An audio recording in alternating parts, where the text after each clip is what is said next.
Alright, example number 3. To be able to add or subtract two fractions together, we have to have the same denominator. These are not, which means we have to find the least common denominator, or the least common multiple, between this and this.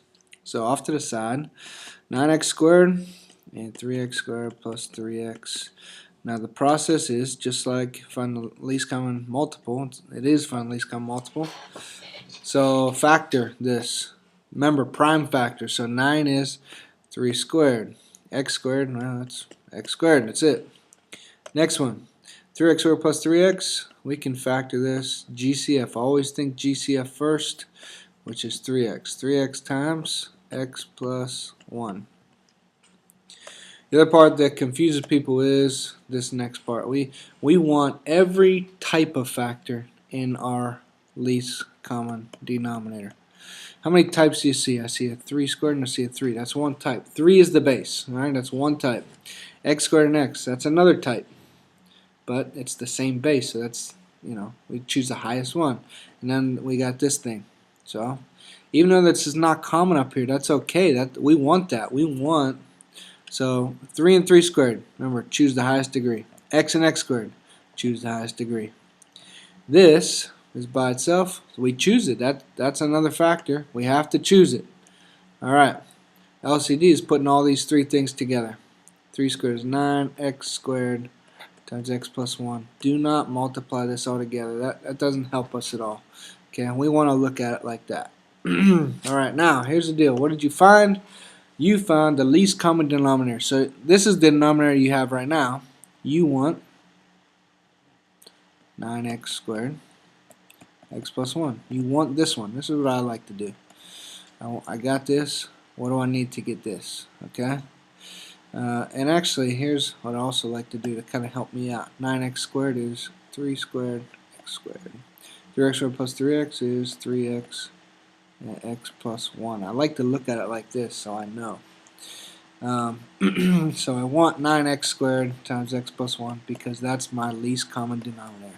So here's my denominator that I want. Here's the denominators that I have. Here we go.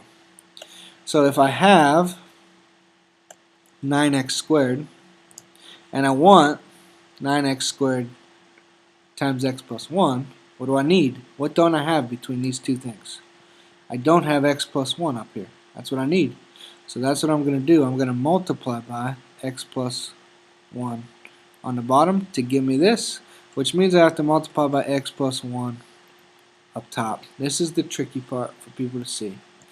What do you have? What do you want? And multiply by whatever you don't have. Okay? So if I do that, the top becomes 7x plus 7 if I multiply, which you do want to. On the top, you do want to multiply stuff like that. On the bottom, I don't want you to multiply these together. The other top, I got this, but I want this. Now that's why I don't like to look at it. I'm like, okay, what do I need? If I'm looking at this, I'm like, I don't know what I need for this. So I like to look at the factored form. Alright? Look at this one. If I'm looking at this, I got this, I want this. 3 to 9, I need another 3. Okay? Put it up here. I need 3. X squared, I have x squared. Oops. No, I'm sorry. X, and I want x squared. So I need another x. And then x plus 1, I already have x plus 1, so we're good. This is the only thing I need. If I multiply this on the bottom, it would give me my least common denominator, right? So I put 3x on the bottom, 3x up on top, and 3x times x gives me 3x squared. Notice that we have the same denominator. We can put it all together as one denominator now, and you have your answer. 9x squared, x plus 1.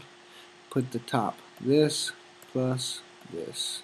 You can't, no like terms here, so we just leave it. 3x squared plus 7x plus 7. Final answer, right there. This is how we use least common denominator or least common multiple in adding and subtracting rational expressions.